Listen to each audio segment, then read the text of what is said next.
And we are live, episode 244, Better on Draft podcast. My name is Ken. Thank you so much for joining us. We appreciate it. It is a beautiful day here in Michigan. Sunny, a little windy, just what we needed 1 year or so into these online Zoom reviews and news and interviews. And I appreciate everyone who listens. Of course, you can listen live Friday, 7 p.m. Eastern at betterondraft.tv, facebook.com/betterondraft, youtube.com/betterondraft, or twitch.tv/bod podcast. I am drinking from Jolly Pumpkin, the Calabaza Blanca. Got this from Kroger in their $9.99 for a six-pack, so I turned what was normally $9.99 plus for a four-pack into six of them for $9.99, so thank you so much, Kroger. Wendy, what are you drinking over there? Well, I am, and sticking with my all things women in beer, I went to Ferndale Project to get their Lovely and Lethal. It is their book club inspired beer this month from their March International Women's Day book club, based on Lady Killers, Deadly Women Throughout History by Tori Telfler. So it's a delicious New England style double IPA with honey. All right, and Rob, what are you drinking over there? Right now, I'm pretty much going all in. I've got myself a no save point from City Builds, Run Them Jewels.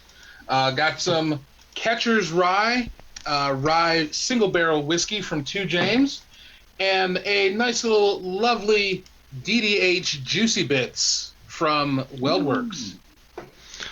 Well, you heard the ooh. Our guests today are from WeldWerks. Why don't we start with Colin here? Why don't you introduce yourself and tell us what you do over at WeldWerks? Hi, everybody. Thanks for having us on today. I'm Colin Jones, CEO, co-founder of WeldWerks, and today I'm sipping on my homies from back home, Central Standard Brewing from Wichita, Kansas, and we're in the hometown pride there. All right, and next to you, we got Jake. Why don't you introduce yourself? Hello, I am Jake Goodman, also with WeldWerks, of course. I am the CMO over there, and currently, since my only beer options were a peanut butter stout and a spaghetti goza, but neither of those seem terribly appetizing at the moment, so I'm doing a little bit of wild turkey, rare breed, chased with a touch of LaCroix and a backup of vermouth. All right. Well, the first question I'm going to ask, and then I'm going to kind of pass it off to Rob and Wendy to continue. But this is your chance. You guys aren't necessarily distroed in Michigan yet, so the only way to get it here is through beer trades. But why don't you give me your sales pitch? Why would I, say I'm a new beer drinker, or maybe I'm, someone who's just a huge homer for Michigan. Somebody throws a WeldWerks Juicy Bits right in front of me. What is so special about your beer to you guys? Well, you see, Jake. I guess I would start. I think we have just we've had a lot of fun on the way to where we've landed right now. That's for sure. So I think when we look at ourselves internally and we consider what kind of brews we want to do and everything, it is everything. It's literally everything. So we are not single focused on any one trench. We purposely limit some of the styles that we do, even though we could probably go 100% in those categories and easily sell just as much liquid. But that diversity in style, that diversity in flavor is super important to us.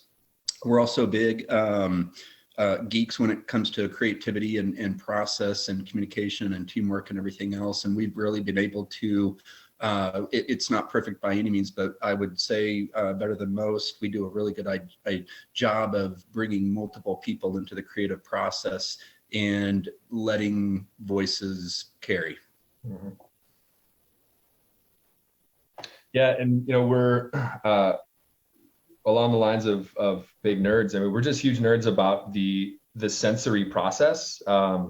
We're all foodies. We're all wine nerds. We're all whiskey nerds. We're, our innovation lead, Skip, will go out and just buy the craziest shit in the world just to see what it tastes like mac and cheese candy canes and candy corn that is flavored in all the different rainbows of Thanksgiving dinner. It's like this out of production bag from So rocks that just never took flight. And he spent like $50 on a bag just to be like, we got to taste this shit, guys. Like, we have to try it. And because of that, there is just an immense amount of love and care and just like interest. We're just interested in seeing what's possible, I guess, and what we can do, and not just what we can do, but what we can do well, and how we can translate the stuff that's in our head ideally onto our palates, and then hopefully everyone else's. So kind of a something for everybody sort of a thing, whether you're looking for just that crisp, clean Pilsner, up to the marshmallow peep inspired sour sort of a thing. We try and hit all those points in between, and hopefully catch everyone in their craft beer journey at some point along the way. Sure. All right. Well, I got a question here since while I was sipping on the Juicy Bits, I guess some would arguably say that Juicy Bits is the beer that put WeldWerks on the map. I'm not sure if you guys agree on that or not, but that's what I read. So that's pretty much what I saw. Mm-hmm. But obviously it's been around since about, I think it was like 2016 when it came out. And there's been variations, including obviously the Nelson and, obviously the DDH that I'm drinking. But I guess tell us what separates Juicy Bits from the rest of the New England IPA crowd, which is just getting more and more crowded these days. That's a good question. And part of it that makes it harder to answer now, that answer is going to be different now than it was in 2016. It was a little bit easier to talk about differentiation. And, we just did this 75 beer blind tasting of hazy IPAs with, just grabbed them from all around the country, from our buddies, from, Other Half and Monkish and Equilibrium and Tripping Animals and, all the cats who are doing the style well. For us at this point, it's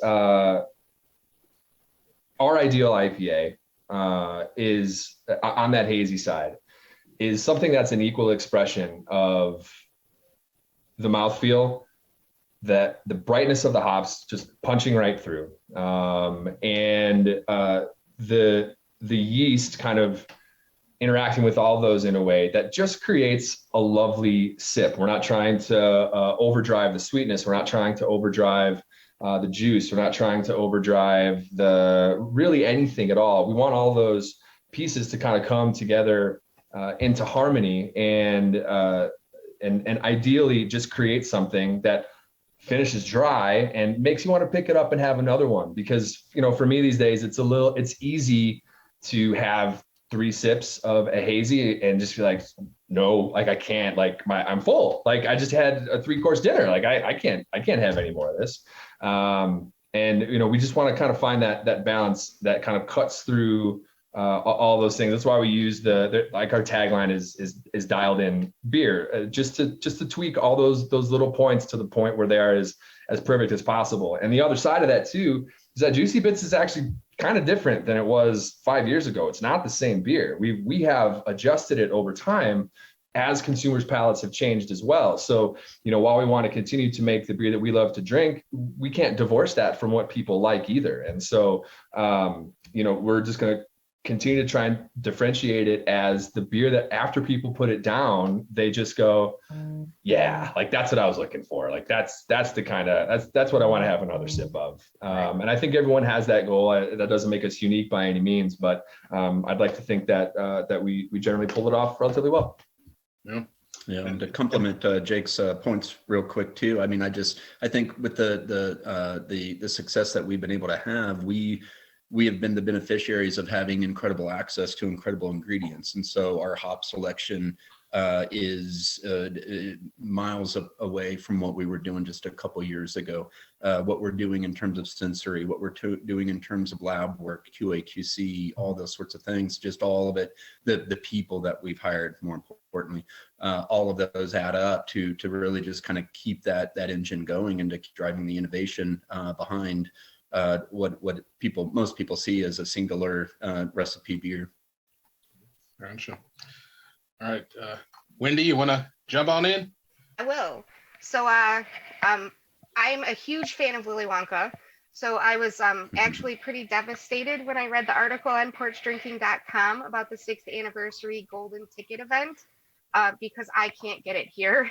And I don't have enough money in my real life to justify a last minute plane ticket to go and get it, especially during all this pandemic stuff going on.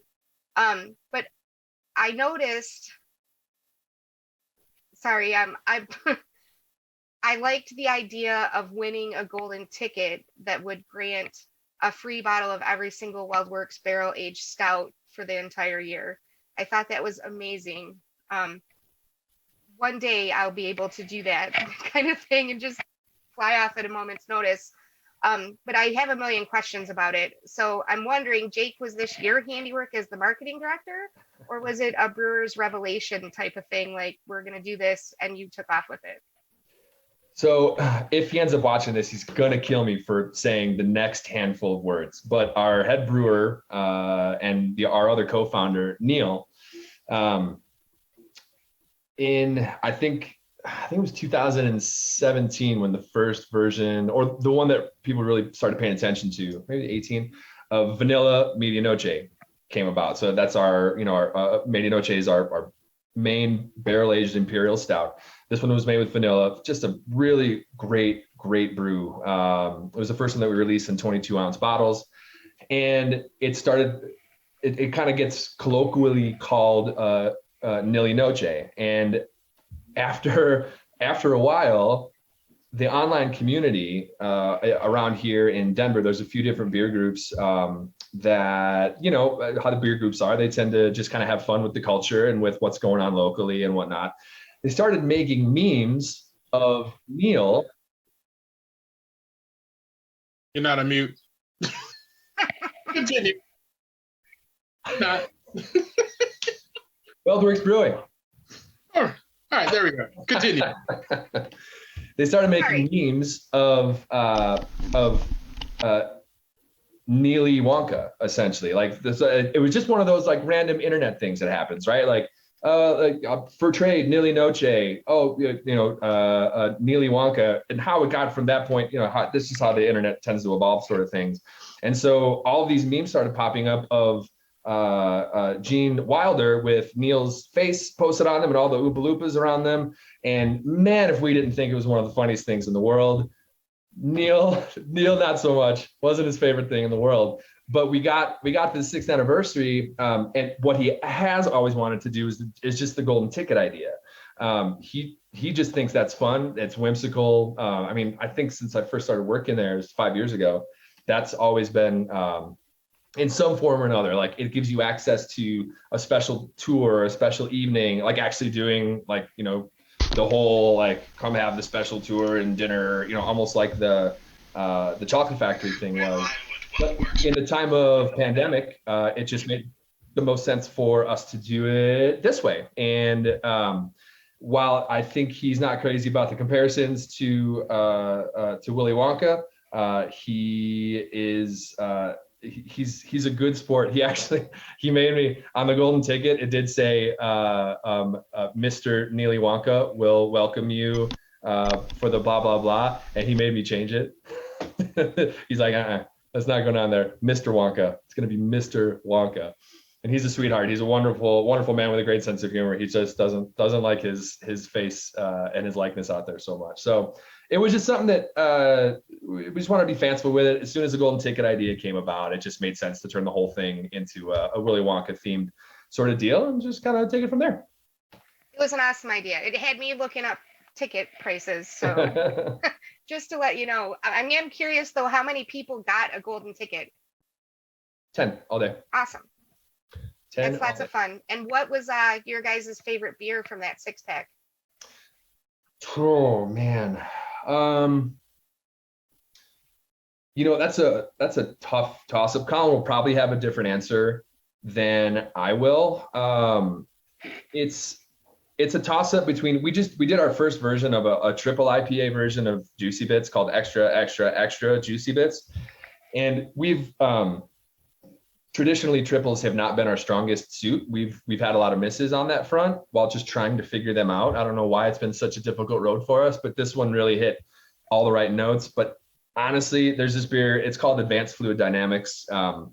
It's just Sabro and Lotus hops, and with a touch of Citra, and it, for me, it's become like the favorite thing that we made in the past year, probably, because it has such a unique hop profile from anything. It's like an orange creamsicle in a glass, but with no adjuncts. You're getting all the orange and the coconut and the vanilla just from the Sabro and the Lotus, with like these fun notes of cedar and mint and all kinds of crazy shit in there. And so I think as a method of execution, I think that's an innovation. That's probably what I enjoyed the most. But I don't know, what's yours, Colin?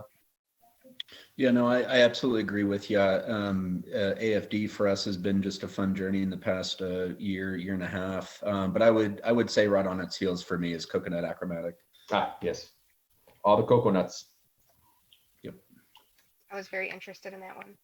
So I also noticed on National Beer Day that you guys posted about Pilsner Urquell and a Maibach as part of a Legend Never Dies series. I think all of us here on the show have a favorite like traditional style. So I was very interested in that. As a brewery known for innovation, what was the inspiration behind that series? Well, I mean, there's a couple of reasons. One, it is largely a lot of times what brewers want to brew. They love making all the crazy weird shit that we make, without question, and there's a lot of fun in that process. But a lot of brewers, if they're going to sit down with a beer, it's going to be sitting down with a traditional brew, and we want to be able to give life and breath to those kind of wants and interests in our brewers. So most of those, everything, and it's like our classic series, Legends Never Die series. Those are largely all recipes from our different shift brewers, kind of across the board. I really every brewer across the board, and it just allows them to showcase a different type of skill. That takes subtlety. That takes that takes a different type of attention to detail, and a different aesthetic and everything. And so that's one side of it, is just to make sure that creativity is still in all of its forms is still happening.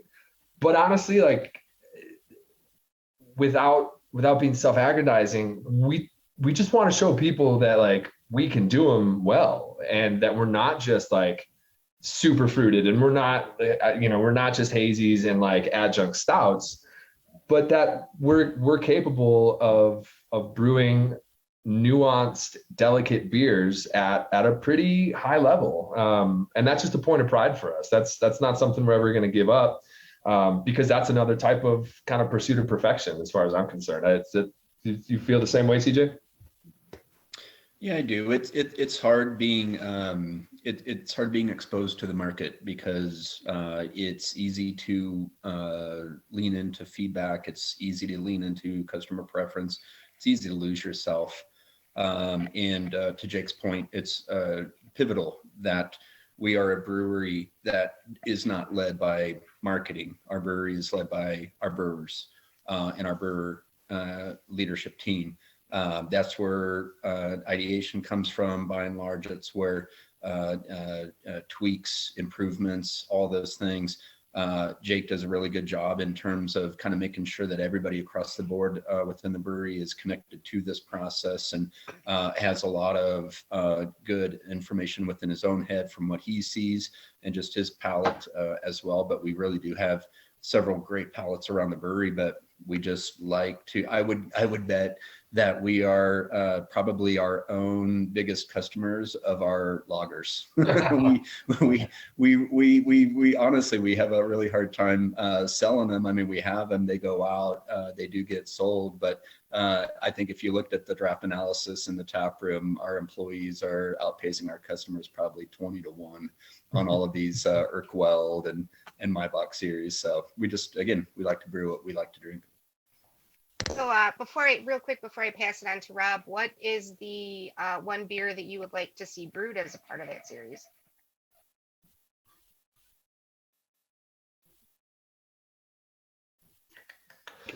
Thinking. For me, recently we've done two. I cut my teeth like when I first started getting into craft beer. It was because of Belgian beer. That was really what kind of turned the whole idea of beer on my head and sent me off into this kind of whole journey that's ultimately brought me here. And recently we made a triple, a Belgian triple, and a really good Belgian dark strong, like really good Belgian dark strong. Like we wanted to bring in like West Mall and maybe West Letter and just do like a side by side just to see how it stood up.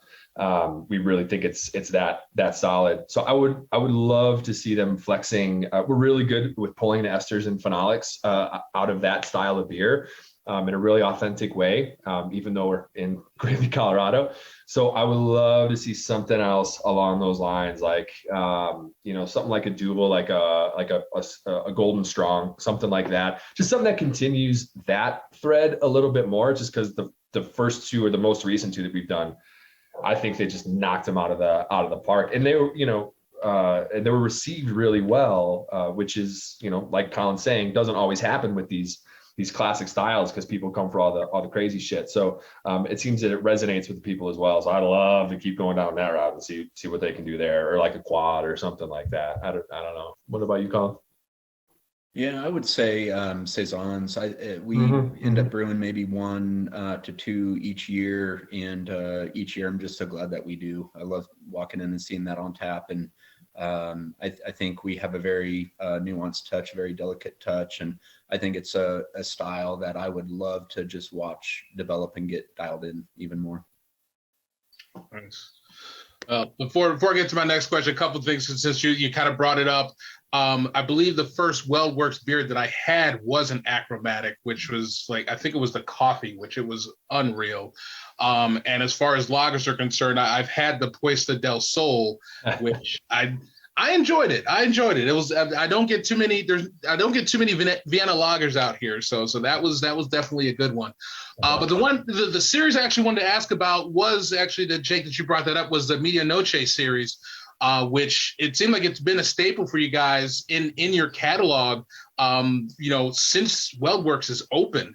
And last year was the first year that series was offered outside of the tap room, hitting Tavour. Now I guess the first question is that I'm curious, is production to the point where the series can be released on a regular basis, or is that something more of, kind of a pandemic related option, since there was a point where people couldn't really go into tap rooms? Go ahead, Colin. Well, I was just going to say, I think by and large, I think barrel programs are mostly limited on space. And ability to fit it in within the normal portfolio of beers. As you guys all know, these are beers that take a very long time to create, not just within the barrels, but also tank time as well. And so they're pretty pivotal investments, and could go awry very, very quickly. Our average age on our barrels right now is around 18 months. And so it's a very serious commitment for us. And so, I think we've done a really good job of striking that right balance within our internal portfolio and where we want it to be, and not be over leveraged in it, not be under leveraged in it. And we did just do a pretty big improvement to our property starting mid last year, that we have a new barrel house where all of that is held and cataloged and cycled through and all that sort of good stuff. But for us, it's mostly a limitation of that. And in right now, I think we're right about 450 barrels on that. Just at 500 oak barrels. Yeah, about 450 to 500 on that. And that seems to be the sweet spot for us. We also did a big change last year too, and moving from 22s into 500 mils. And that changed the game quite a bit. And that was a very, very big, difficult move for us, and one that we probably overthought way too much. But so far, the response on that has been pretty awesome. But back to your point on the origination of it, we've always been dedicated to this beer. So this was previously called, I think, Alexander the Great, back when we were brewing in Neil's garage way back when. and we that basically became the Medianoche line when we first started brewing. And so it was very difficult because we had to sacrifice our brew house rake to pull off Medianoche the first days that we started to brew. And so we were very, very poor. We were very cash strapped. And we had to pull that rake out of the brew house so we could then buy barrels instead and buy the ingredients for Medianoche, and to walk by that barrel stack every day for over a year and just go, I hope you pan out, man. Please pan out. But back to your earlier comment as well regarding Juicy Bits. So I don't know if you remember, but the first Medianoche and really the first quality iteration of Juicy Bits that we were super proud of all hit on that first anniversary. Oh, wow. So that was the rocket ship that really, I think those two things coinciding with kind of our marketing presence, being anything new in Colorado, that's kind of where the heat goes, and that's where everybody gravitates to. And I certainly get that. I do the same thing, but we just kind of were able to catch all that in one little net on one weekend on our first anniversary, and we're able to really pivot off that and really go some different directions.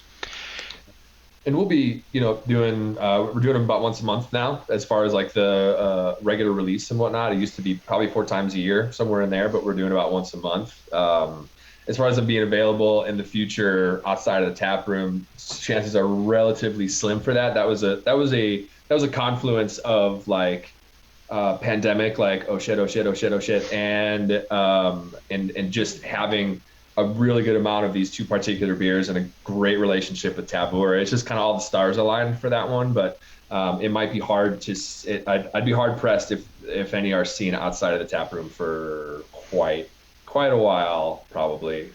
Even at the current rate, I'd be surprised.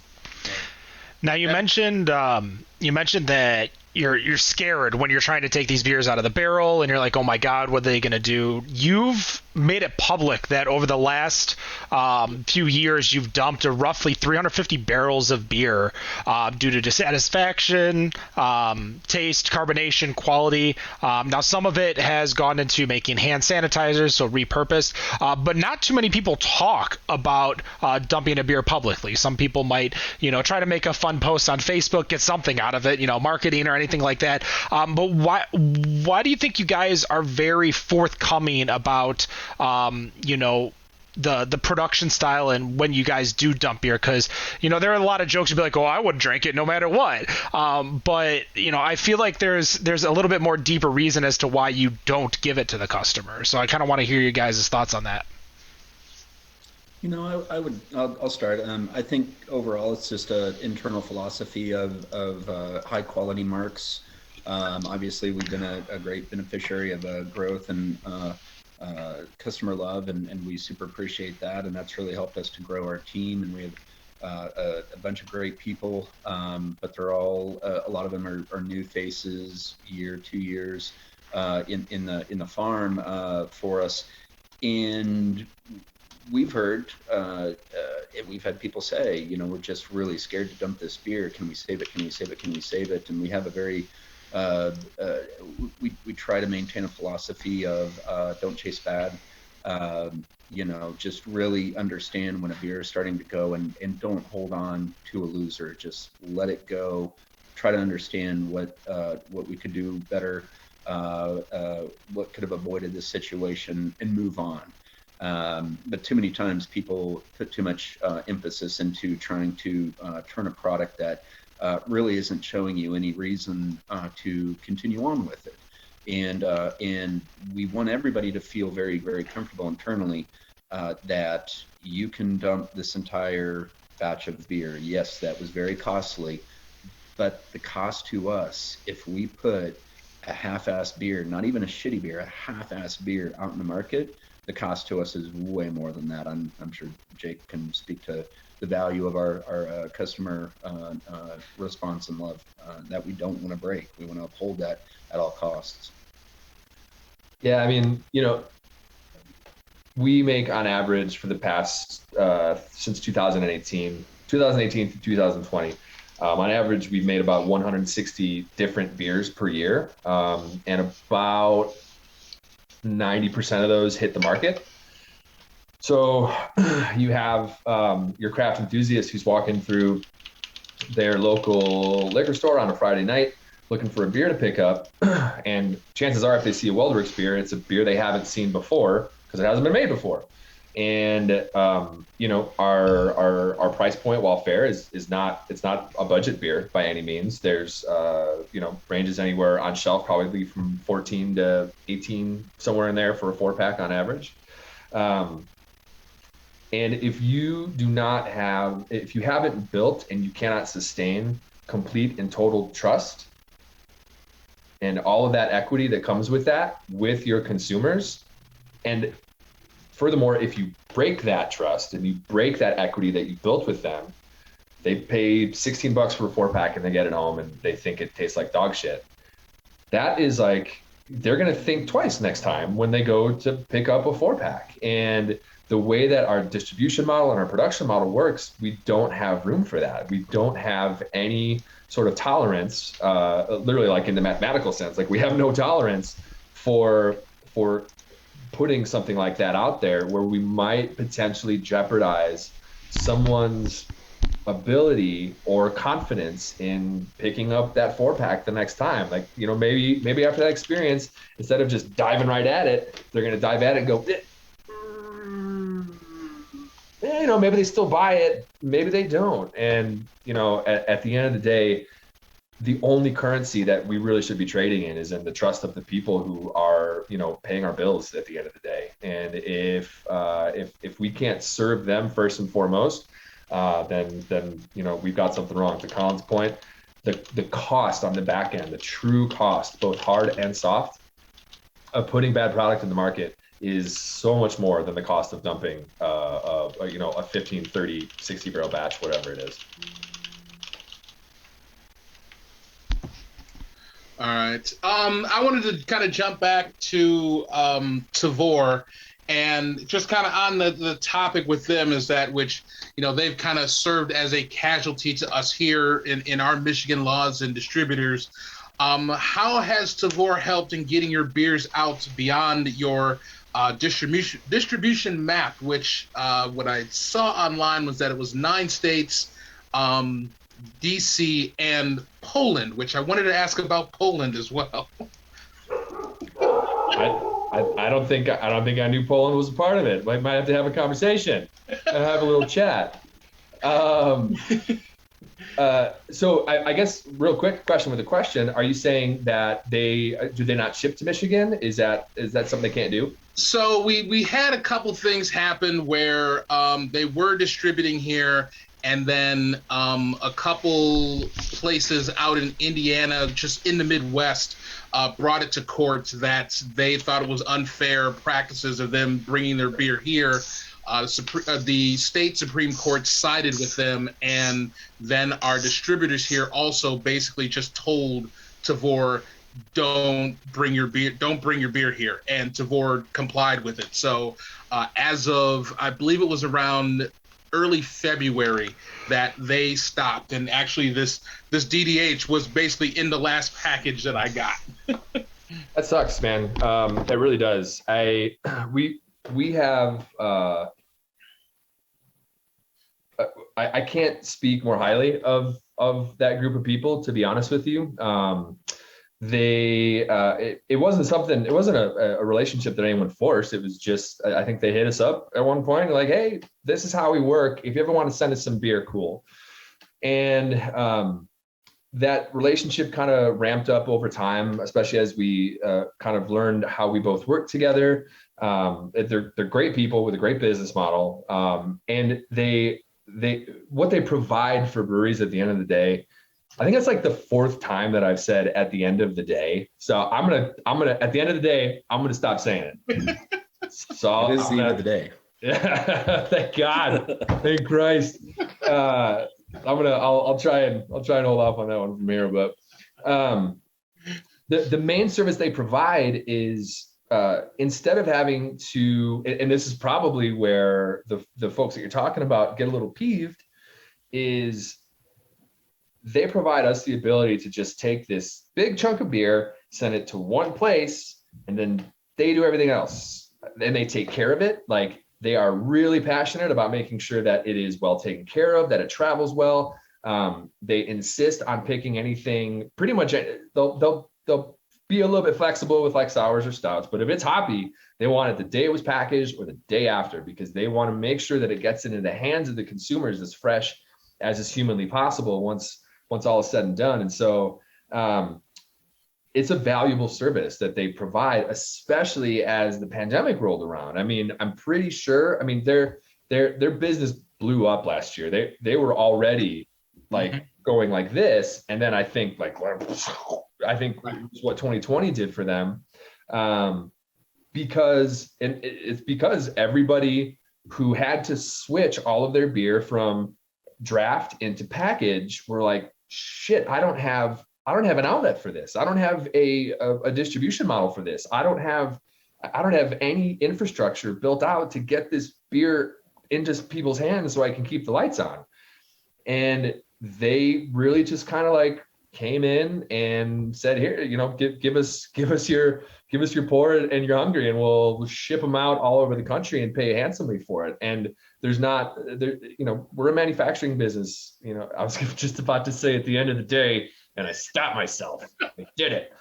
We're a manufacturing business, and those margins are not. Nobody's getting rich in this business. You have to move volume, you have to move product, you have to get it out the doors in order just to make sure people are paid and everyone's living a decent life. And so they were a lifeline for a lot of people over the last year. And I think you probably hear a lot of the same story from a lot of different people. They're great. I don't have anything else to say about them other than just glowing like, love you guys. If you're watching. Yeah. And I guess, Colin, do you have anything that you want to add to that? I would just say it's a part of our kind of balanced approach, kind of everything in the kitchen seeing above approach, where obviously we're focused on the Colorado market. Obviously we're focused on driving engagement in our tap rooms. We're super focused on engagement with our on-premise, off-premise customers within Colorado. But we also know we have fans across the U.S. and all over the world. And so if we can do on a minor prescription, some element of a presence across the U.S. here and there, as minimal as it may be, that just helps us to, again, elicit great customer feedback across the nation. It's candidly, it's very hard operating in Colorado. It is the Napa of beer. There's a shit ton of breweries. Everybody's doing great work, and it's hard as hell to stand out. And I think just maintaining that relevancy, operating with a chip on your shoulder, never assuming that you're just going to sell out all the time, every time, and to just show your love in the most sustainable way to as many customers as possible has always been a focal point of ours. Yeah. And one other thing, just obviously with losing it here in Michigan, in recent days, Modern Times, which we had back on episode 251, they had made a little beer drop here in the Metro Detroit area. Is it possible that we could possibly see one of those that happened from WeldWerks? Yeah, it's none of it's ever out of the question. All of those relationships, so any beer drops that you see from us in other states, I mean, some of it is Tavour, but to Colin's point, it's not like this massive amount of beer, going from Tavour. The main markets that we're in, I guess the top four would be Chicago, Minnesota, Boston, and like SoCal in general. The main reason that we're in those is largely just because they're great relationships that we made based off of like, these are places where we go to festivals and you have to go through a distributor to send the beer into those festivals. And so they'd be like, hey, do you want to send some beer? Instead of just sending these, 2 sixtels of fest beer, do you want to send us a pallet? And early on, we couldn't do that. We just didn't have the volume to do it. But as time grew and as those relationships grew, it was like, yeah, sure, let's absolutely do it. And so now we have a few years under our belts of working with these people. And so like, that's kind of how that stuff is predicated or how it kind of comes about for us. And with Michigan, we've never visited. There's never been we haven't been to a fest out there. No one's invited us. I think there was I'm sorry. Holmes has us out for what's the name of their festival, Colin? Nucleate, yes. Nucleate. Yeah, I'm sorry. Apologies, Holmes, if you're watching. Tommy, I'm sorry. My bad. Nick, so sorry. But in that instance, that really is just like one of those like kind of like tighter knit family things. We're not talking about, the Minnesota Craft Brew Fest or Extreme Beer Fest or Firestone Walker, these like really huge fucking things. And so, if anyone out there in Michigan land is a great craft house who really cares about their beer and they want to reach out and start up a conversation, we're always willing to talk to folks. I'm starting a list of people to send strongly worded letters to. just call M4. M4 loves getting everybody, so we'll call them. Okay, so M4 is actually who we would go through to send stuff to Nucleate. So we just haven't really neither of us have taken a relationship past that. And Wendy, you want to go with A Payne, APAINE at WeldWerks.com. Not Jake, not Colin. A Payne at WeldWerks.com. And make sure to tell them that letter should be as expletive laden and as strongly worded as possible. And that Jake says hi. Fantastic. So since we are talking about festivals, I do want to bring up the WeldWerks Invitational. It's been said that festival is one of the best beer events in Colorado. And I know that it was the responsible thing to do to postpone it last year. And I know that you were trying to do it this year. So I was just wondering if we had any updates and maybe if we're going to see it happen again soon. Or sometime. If I were to shake the magic 8 ball, first it would come up and say, shake again. And then I would shake it again, and then it would probably come up. What would the 8 ball say? The 8 ball would probably say, "Stay tuned." We're working as hard as we can to pull that off this year. There actually is something that the 8 ball says. I'm not gonna remember right now, but try again. I won't make you try a third time. There's a lot of hoops to jump through. It's an indoor festival. We make it as roomy as possible, just to make for a better experience, but it's tight. You're never 6 feet away from anybody really at all, unless you're outside. So there's a lot of ins and outs there. Talks have begun with the hotel. It would not be in June, I can tell you that. We'd probably be looking at sometime in kind of early fall-ish, most likely. Nothing set in stone quite yet, but we feel pretty confident that the state of things, by the time we get there, will be in such a place. And we even did a temp check with all of our buddies who would have been coming last year, and everybody seemed pretty on board with the idea of something happening around that time where we could have all of those great breweries back to come and to hang out, and it really is just a blast. And so because we love it so much, we're going to do everything we can to make it happen. And so I would say within the next 2 to 3 weeks, everyone can expect to hear if it's going to happen. You'd probably hear it somewhere around there. Well, you are on my bucket list of festivals to hit, so I will definitely be watching for that and share it with our viewers and listeners. Come on out. It's a blast. That came about just because we've just been so blown away by the hospitality that we've received from all the other places that we went. Like one of the first ones that really just knocked us for a loop was the Forever Summer Festival that Vail puts on. Me and Colin and our COO Kristen went out to that, and God, it just changed our conception of how you could just kick back and have a good time with people that you really enjoy. And the festival circuit has just gotten crazier and crazier for us since then. And so we just try to take little bits, all the best parts of everything that everyone does, and just shove them all into one one experience, and it seems like it's resonated with people. So yeah, we're definitely not done with it, I'll tell you that. But for this year, it's just keep your eyes peeled. Yeah, more pivotively, I mean, obviously it's a huge fundraiser for local nonprofits in our community. I want to say we typically dole out to the tune of about 75 grand as a result of that festival. And we're a small town. We're small town Greeley. We're about 125,000 people, and so it's become a very important fundraiser for our community. Is one that's not rich. We're not. There's not a whole lot of nice homes. It's an agricultural town. It's manufacturing. It's blue collar, and there's a lot of needs. So we're happy to help if we can. And as long as we can do anything safely, we are going to do it. That's not always the most popular stance to take in our small town, but we are absolutely committed to operating safely for not only our customers but for our employees.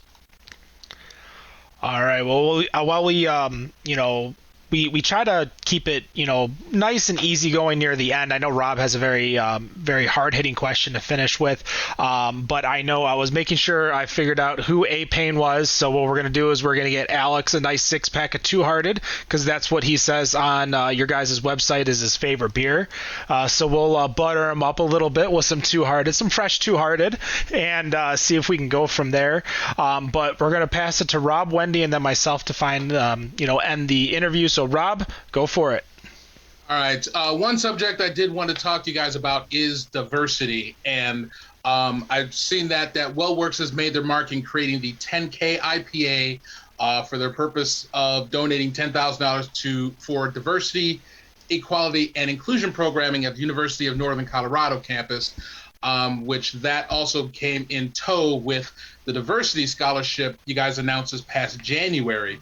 I saw this one quote, Jake, which I thought was awesome, and just like it's just there's so many other places that say something like this. But you had said for the longest time the craft beer industry has been a bastion of bearded white dudes in flannels, and I'm just curious from both of you, from your perspective, to just talk about the importance of diversity beyond that statement, in the world of craft and the change that both of you want to make. You, me, Colin? Who wants to go first? Well, yeah. Let me start, and then you can end it more succinctly. But I would just say philosophically, I think it's very important to be honest with situations, be honest with relationships. Don't hide. Don't try to cover things up. Don't try to gloss things over.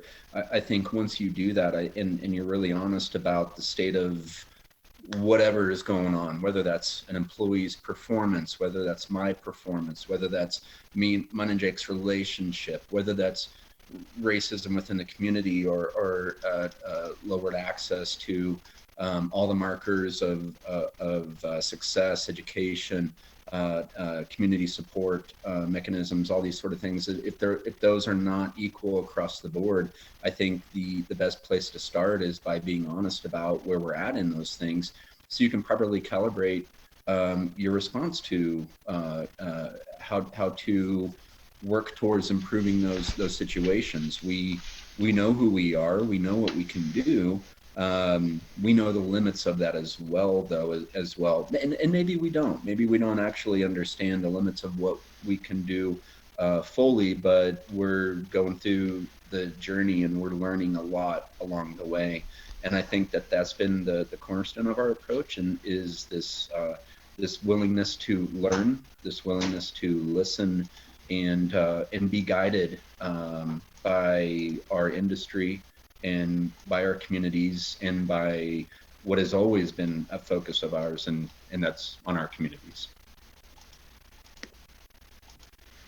The interesting part of that whole development, especially with the scholarship, or particularly with the scholarship, was that the focus was on craft beer because of that aforementioned comment and the lack of diversity within our industry. However, as I started talking to the stakeholders in our community, so I started talking with the Associate Professor of Africana Studies at UNC. I started speaking with our good friend Travis, who organized the Black Lives Matter march right in the wake of George Floyd's and Breonna Taylor's deaths. I wanted to ping these ideas off of them and find out how they felt about all of it. And their encouragement was different than, they encouraged us to widen our view a little bit. And, yes, is there a diversity issue in craft beer? Absolutely. Is WeldWerks going to fix that? No. What we can do more is to help our community a little bit more, a little bit closer to home. And what they were saying is just that, yes, if you want to, maybe the scholarship gives a preference to people who want to get into brewing science or what have you. But for them, the issue is more, we live in northern Colorado. It skews. You can imagine exactly where it skews racially. It is not the most diverse place in the world. And for those gentlemen who are just brilliant and erudite and leaders in our community, for them, even at being at the status that they are in our community, it was like it sucks not seeing anybody that looks like us around here. Like, that's kind of a bummer, and it doesn't encourage other people who look like us to come here. And so the idea was not just to speak to the brewing industry. Now, yeah, there's a provision in there. If you're on this, if you're in this group and you also have an interest in the brewing sciences, great. But we're not going to limit it to that, because we want to make Greeley, we want to make Weld County a more diverse place that is more welcoming, that is more inclusive, that is somewhere where kind of like everybody wants to live, no matter, race, color, creed, sex, etc. And so that was the most interesting part of that journey, was kind of shaking ourselves of this idea that we had to, you get so just charged up with like fervor, we gotta change the thing. We gotta craft beer. We can make a difference. And, every little bit, of course, makes a difference. There's no question about that. But the true place where we can actually make an impact, like an actual impact, is right here at home, is right where we are, right up the street, right down the street, along 85, in our community that we exist in and that supports us, and that we just want to see become a place that is just a little bit better than it is, as far as this particular issue goes. So, I don't know if that exactly answers your question, but that's kind of that was as much as we want to address the craft beer thing, we just want to address the community thing too. Right. No, and that's something that I do appreciate, and I'm glad that there are breweries like you guys that do that. And hopefully, with breweries, as they start to come back up and they start to get a little bit more revenue, that they can actually do a little bit more sharing and do that in more communities throughout the country. So, sure. Definitely awesome. All right, I'm going to pass it over to Wendy. Thanks, Rob. So I am a community activist at heart, which loosely translate into professional unpaid volunteer. So I always ask questions of our the breweries that are on about the things that they're doing in their community. So I love the fact that both of you addressed issues that you are working on in your local community and things that you're doing for your community without me having to ask the question. However, it did throw my last question off, so I am going to switch things up a little bit and ask, we've kind of established that you guys are whiskey fans. So is there a whiskey that you would like to see WeldWerks work with in the future?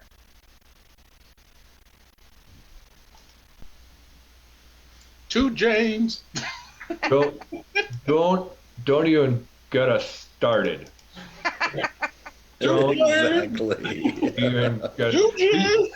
We have been literally like verbally out loud cursing Goose Island, as much as we love them, for having these ridiculous actual co-branded collabs with Old Forester and just like, God, like,